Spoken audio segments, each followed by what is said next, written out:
Hi, my name's Matt. I'm Senior Product Manager here at Lectric eBikes. Today I'm going to show you how to unbox your Lectric XPedition and take it for a first ride. But first, let's take a look at the tools that we need.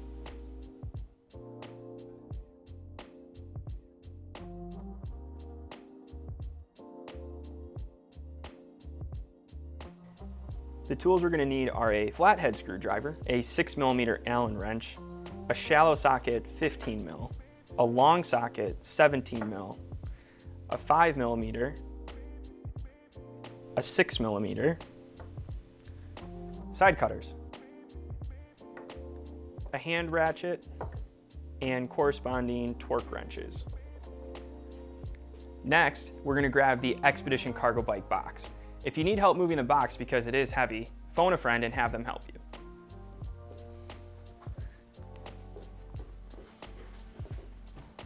Thanks, Tony. Before unboxing, we need to figure out which side is the non-drive side versus the drive side of the box.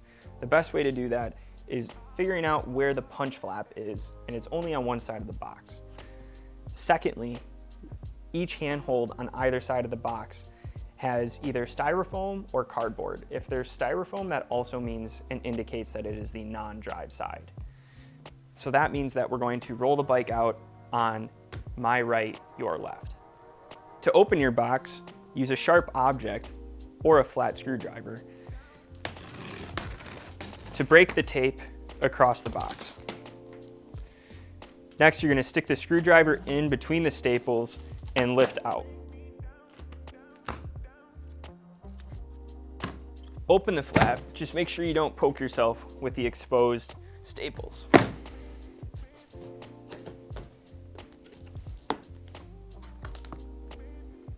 The packing material in the front of the box is the styrofoam wheel chuck. You can pull that out first. Then you also have the cardboard stack at the top. Pull the yellow strap that's around the head tube. I'm going to move the bike back to the work stand. You can locate the kickstand right by the rear wheel. You can lift up, push the kickstand forward, and put it down. We're going to remove the packaging, but first we have to move this box to the back table. In here is your charger, your pedals, and your seat post. Go ahead and grab your side cutters, and we're going to start cutting off the zip ties. We're going to cut only the white zip ties.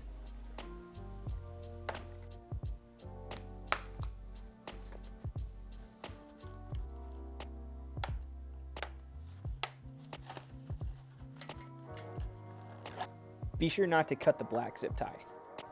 The blue zip tie is holding your keys. Cut these, but not the wiring harness.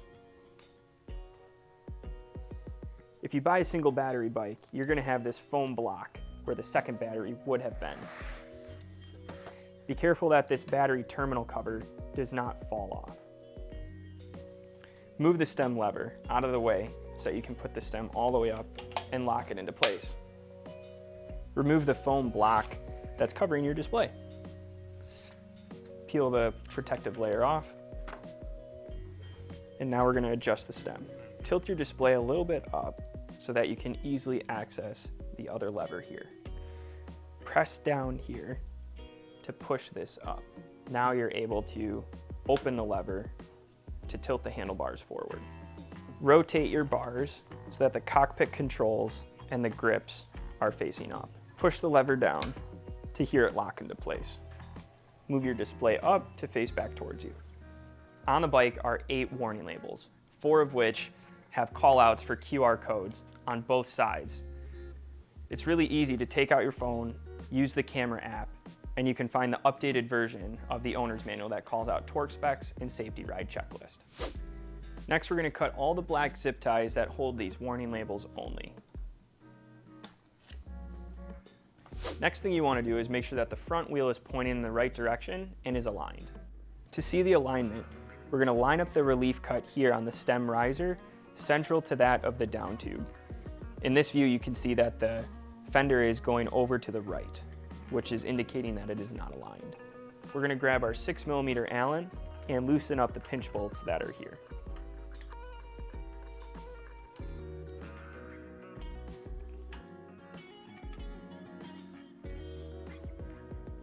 Now that you have these loosened, You're going to step around to the front of the bike, hold the handlebars, pinch the front wheel between your legs, and you can line up the center of the display with the center of the tread pattern. Once you've done that, you can go back over here, tighten these up a little bit so that it doesn't move.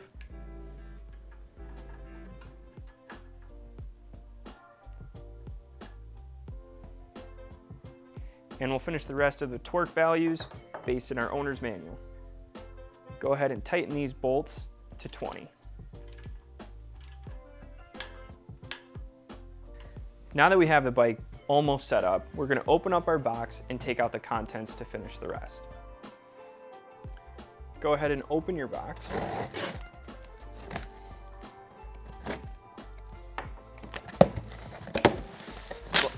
Slide it to the side, and inside you're going to find your charger and your seat post. Go ahead and take off all the packaging.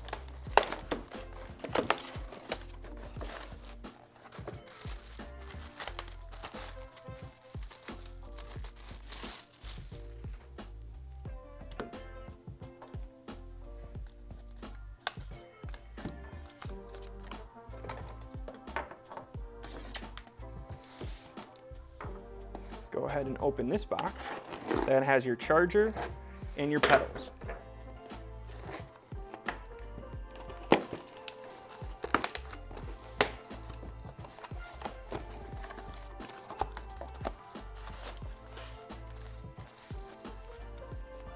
Your left pedal, your right pedal,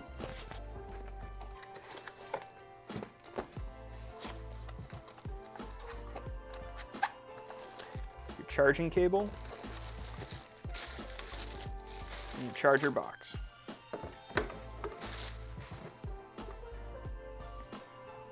First, you're going to start with your seat post. On your bike, you have a seat post clamp that's fixed to the bike. You're going to go ahead and open the clamp, stick the seat post in, go ahead and close it.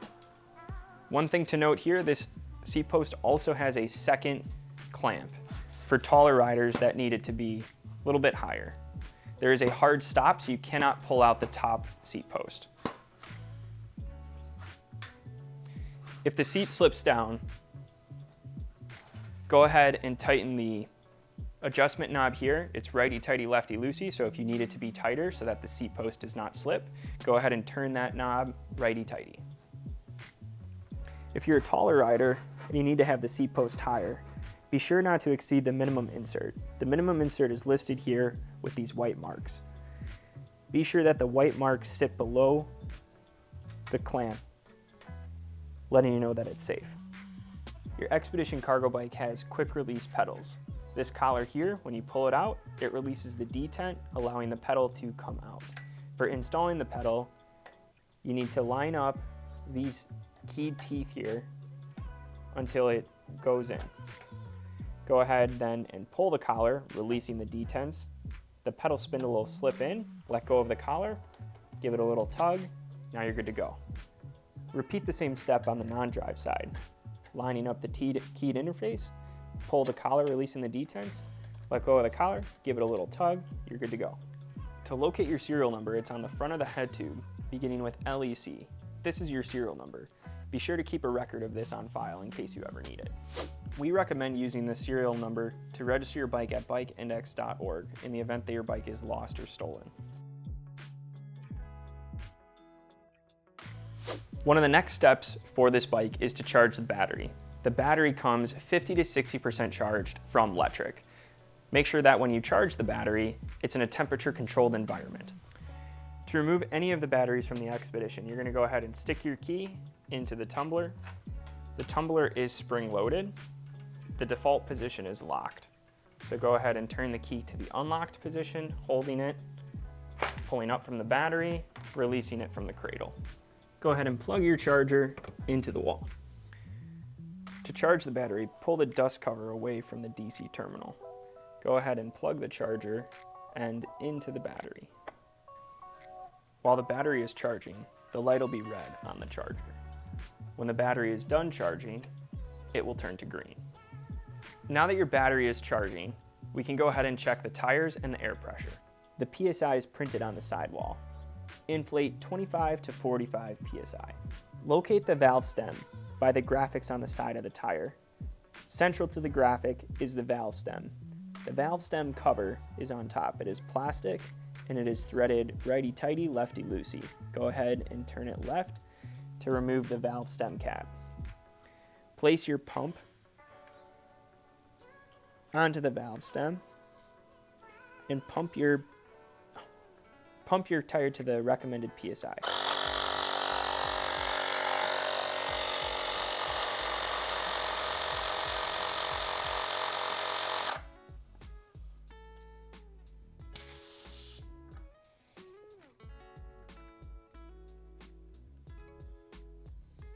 Now that the tires are good, let's check the brakes. Go ahead and squeeze the front brake lever. If the lever goes all the way to the bar, that's not good. Go ahead and give Lectric eBikes a call and we can talk about how to fix it. We're now going to perform the brake test. The left-hand brake is for the front wheel. We'll begin with that. Go ahead and squeeze the front brake and push the bike forward. If the bike does not roll forward, the brake is good. Move over to the rear brake, which is the right-hand brake. Go ahead and squeeze the brake and push the bike forward.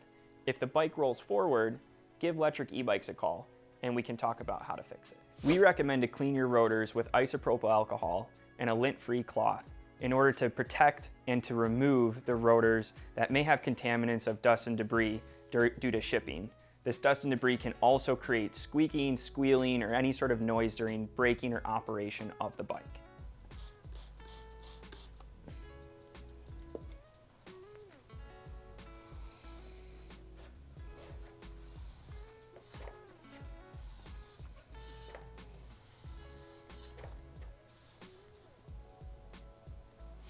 Now that your brakes are good, let's go ahead and check your axle nuts. We'll start with the rear first. Go ahead and grab your torque wrench that goes to 35 Newton meters and also a long socket 17 mil. Your axle nuts have to be torqued to 35 Newton meters. Tighten your axle nuts in the front to the same torque value of 35 Newton meters. If your chain is resting off of the idler pulley and is on the kickstand, it'll make noise and you'll have bad shifting. Go ahead and put that chain on the idler pulley so now the system is quiet and your shifting will be optimal. The next thing we're going to do is take a look at the rest of the bike and do a visual inspection to make sure that nothing is sticking out or out of place. And if there is, feel free to give us a call and we can talk about it and figure out what the next steps are. Now let's look at the display. Before we turn on the display, I want to walk you through the control pad. There are 3 buttons: the power button, the plus button, and the minus button. To turn the display on, press and hold the power button. At the top of the screen, you have the energy bar, which is the battery level indicator. Next, you have speed, pedal assist, and different fields of information below. To cycle through the different fields of information, press the power button.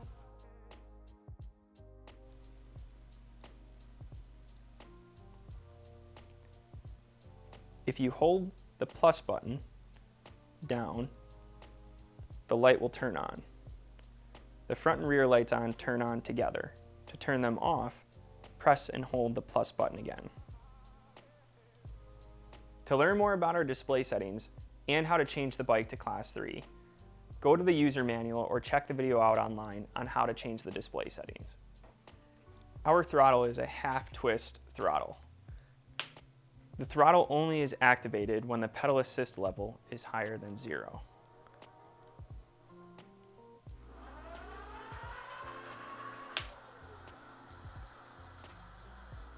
Keep in mind that the throttle on our bikes do not take you past 20 miles an hour, regardless of Class 2 or Class 3 setting for the bike. All electric bikes come standard with 5 levels of pedal assist. Pedal assist will activate if the display is set to level 1 through 5 and the crank arms begin to rotate. The motor will turn on and help you while you pedal to maybe get up a hill or maybe pedaling a little bit easier when you need to. The XPedition features a new PWR system. Each pedal assist level is now regulated by wattage and speed. This new system applies to both the pedal and the throttle experience. In pedal assist 1, there is the least amount of wattage. While riding in Pedal Assist 1, you will feel a light onset of power for more controlled takeoffs. In Pedal Assist 5, there is the full amount of wattage. While riding in Pedal Assist 5, you will feel a strong onset of power with full torque for a fast and intense experience. When you're in Pedal Assist 1, your bike will get 4 amps or 218 watts and will cap the speed at 9 miles per hour. On Pedal Assist 2, your bike will get 10 amps or 546 watts and will cap the speed at 15 miles per hour. In Pedal Assist 3, your bike will get 15 amps, which equals 819 watts, and will cap the speed at 20 miles an hour. When your bike is in Pedal Assist 4, your bike will get 20 amps or 1,092 watts, and it will cap the speed again at 20 miles per hour. And in Pedal Assist 5, your bike will get the full 24 amps of the controller, which equals 1,310 watts, and it'll cap the speed at 20 miles an hour. When installing a second battery, or reinstalling the battery, make sure that the battery terminal cover is not on there. If you try to do this, the battery won't go on. So you're gonna have to remove the battery terminal cover first so that your battery slides into place. Now that our battery is charged and our bike is fully inspected, we're now ready to ride. Before you go out for a ride, make sure you have a helmet. To size up the bike features a QR stem that you can adjust the handlebars where you need them to be. The perfect setup for this bike is going to be a more aggressive style. The geometry of the bike is that, so right here you have a dial 0 to 90 degrees. The optimal is going to be anywhere from 50 to 80 degrees. Just to show you, this is 50 degrees, 80 degrees is right there. For me, I like it to be a little bit more aggressive for a little bit better handling. I usually ride mine at 50. For the saddle, you want to make sure that it's around hip height. So my hip is right here. I have the saddle just a little bit lower so that it's easier for me to get on and off the saddle at a complete stop. The other thing that you want to make sure is that your pedals, give them a little bit of a tug just to make sure, again, that they're fully seated. And now we're ready to ride. Put your foot in front of the kickstand and push forward. Before you take off, make sure that you have Pedal Assist 0 activated, which means you have no pedal assist. Also, you want to make sure that you're in gear 1, which is the easiest gear for starting off. When you have that ready, go ahead and start pedaling and become familiar with the different gears and the different levels of assist. Now that we're riding, you're going to notice that the faster you go, the more you need to shift. We started in gear 1, now we're in gear 3. As you cycle up through the pedal assist settings, you're going to have to change the gear that you're in order for you to maintain the same speed. As we go up into Pedal Assist 2, you're going to get more amperage or more current than you did before. So in Pedal Assist 1, you have 4 amps. In Pedal Assist 2, you have 10 amps. Pedal Assist 3, you have 15 amps. Pedal Assist 4, you have 20 amps. In Pedal Assist 5, you have the full 24 amps of current going to the motor. Thanks for joining us today on our Lectric e-bikes XPedition First Ride. If you have any questions, feel free to reach out to our customer service line.